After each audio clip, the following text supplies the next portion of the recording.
हाय दोस्तों, सली एजुकेशन 25 में आपका स्वागत है। हम लोग आज देखेंगे कोडिंग डिकोडिंग टेस्ट, यानी इसको बोलते हैं हिंदी में सांकेतिक भाषा परीक्षण।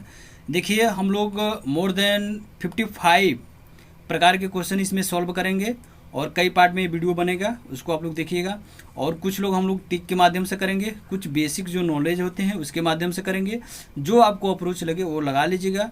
हमारा मेन मकसद यह है कि क्वेश्चन सॉल्व होनी चाहिए कम समय में, ठीक है। देखिए, कुछ लोग इजोटी बोलते हैं, इजोटी, और अभी इसका भी हम लोग यूज करेंगे। और मोस्टली मैं तो यूज करता नहीं, लेकिन आप लोगों को अगर ये ना बताया जाए तो आप लोगों को लगता है कि यार क्या पढ़ा दिया, क्या बता दिया, मेन तो फंडा बताया ही नहीं। लेकिन इसको भी हम बताएंगे कि यूज कहाँ पे होता है। देखिए, आपको पता है कि ए से जेड तक 26 वर्ड होते हैं, सबका रैंक दिया गया है। ए जो है ए पे आता है, 1 पे आता है, डी 4 पे आता है, इसी तरह से जेड 26 पे आता है, तो इसका रैंक है। अभी हम लोग क्वेश्चन देखेंगे और बहुत बेसिक टिक के माध्यम से करने की कोशिश करेंगे। देखिए, मोस्टली देखा गया है कि बहुत लोगों को यही नहीं पता होता है कि आखिरकार बायां कौन सा होता है, दायां कौन सा होता है, ठीक है। तो सबसे पहले हम लोग जान लेते हैं कि बायां कौन सा है, दायां कौन सा है। आप सपोज कीजिए कि बायां को बस आप ध्यान दीजिएगा कि हम एक ए से लेकर के जेड तक जाते हैं, तो ये हमारा क्या है, बायां है। ए से जेड तक जाते हैं तो क्या है, बायां है। यानी सपोज कीजिए कि कह दिया कि सी के बाएं चौथा अक्षर कौन सा है, तो हम सी के आगे जाएंगे। बायां मेरा यही है, सी के आगे जाएंगे, ठीक है। तो बायां समझ में आ गया।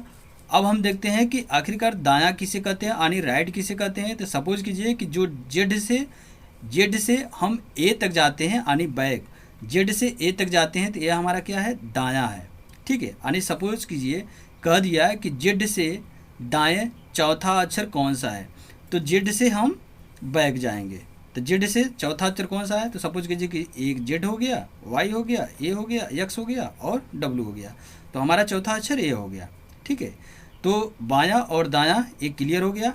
अभी हम लोग एग्जाम्पल देखते हैं, एग्जाम्पल से चीज़ों को समझने की कोशिश करते हैं। कह दिया दाएं से पांचवा अक्षर कौन सा है, दाएं से पांचवा अक्षर कौन सा है। तो सपोज कीजिए कि दायां पूछा है, तो दायां हमको पता हो गया कि भाई हमको जेड से ए तक आना है, जेड से हमको ए तक आना है। तो देखिए, हमने जेड को देखा, ठीक है, उसके बाद वाई को देखा, उसके बाद हमने क्या देखा, एक्स को देखा, और उसके बाद हमने क्या देखा, डब्ल्यू को देखा, ठीक है। और पांचवा कह रहा है, तो पांचवा पे क्या आ गया, भी आ गया, ठीक है। तो यही तो कह रहा है दाएं से, तो दाएं से यानी जेड से हम ए तक आएंगे, यानी बैक आएंगे। तो पांचवा अक्षर क्या हो गया, भी हो गया। यही हमारा आंसर हो गया। अब सपोज कीजिए कि कह दिया कि बाएं से चौथा अक्षर कौन सा है, बाएं से, तो बायां आया, तो बायां हमको पता है कि हम ए से गिनेंगे, तो बायां से चौथा अक्षर, तो आपको पता है कि ए हो गया, बी हो गया, सी हो गया और डी हो गया। तो चौथा अक्षर कौन सा है, डी हो गया, ठीक है। अब हम देखते हैं कि कुछ कन्फ्यूजन वर्ड आते हैं, उसको हम लोग समझेंगे, क्योंकि बहुत लोग ऐसे होते हैं कि समझ नहीं पाते हैं कि वर्ड काउंट कहाँ से करें। मेन प्रॉब्लम यही होती है कि वर्ड कहाँ से काउंट करें। हम लोग वर्ड काउंट करना देखेंगे अभी। देखिए, यहाँ पे कह रहा है कि अगर से पूछ दिया क्वेश्चन में, जिस इंग्लिश में इसको टू बोलते हैं, अगर से पूछ दिया तो वहीं से काउंट करेंगे। हमने बायां और दायां समझ लिया है। अब हम लोग देखेंगे से और का मतलब होता क्या है। अगर से क्वेश्चन शुरू होता है तो वहीं से काउंट करेंगे। अभी हम लोग एग्जाम्पल से देखते हैं। यहाँ पे देखिए, कह रहा है कि डी के बाएं से, यानी यहाँ पे से आया है, डी के बाएं से चौथा अक्षर कौन सा होगा।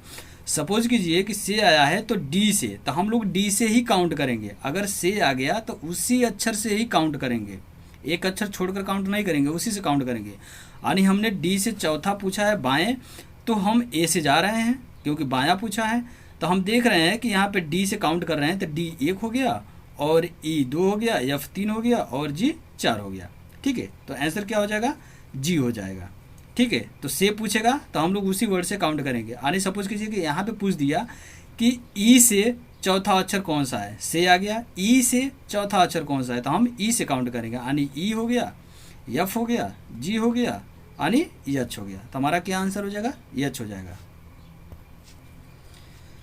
चलिए हम लोग देखते हैं कि का, की, के जो भी आ जाता है तो इसका अप्रोच क्या होना चाहिए। इसको देखिए, इंग्लिश में ऑफ रहता है, यानी ऑफ कहते हैं।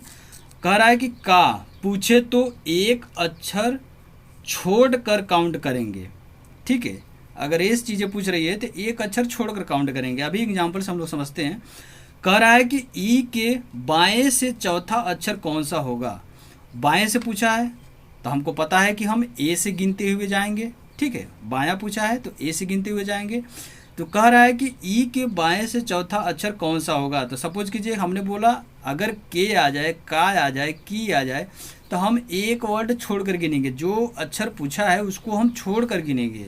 तो कह रहा है कि ई के बाएं से चौथा अक्षर, तो ई है तो ई के बाएं से चौथा अक्षर, तो ई को हमने छोड़ दिया। क्वेश्चन में पूछा है, ई को छोड़ दिया। यानी हम एफ से काउंट करेंगे। यानी एफ ए हो गया, जी हो गया, एच हो गया, आई हो गया। तो हमारा आंसर क्या हो जाएगा, आई हो जाएगा। जब भी इस प्रकार का क्वेश्चन पूछे का, की जो भी आए तो हम एक वर्ड छोड़कर काउंट करेंगे। यानी सपोज कीजिए यहाँ पे पूछता है कि जी के बाएं चौथा अक्षर कौन सा है। यानी जी के बाएं चौथा अक्षर, तो जी पूछा है तो जी को हम छोड़ देंगे। यानी एच से काउंट करेंगे चौथा अक्षर। यानी एच से काउंट, ई पूछा तो हम एच से काउंट करेंगे। ठीक है, जो भी वर्ड दिया है इसमें अगर पूछ दिया तो हम उसको छोड़कर काउंट करेंगे।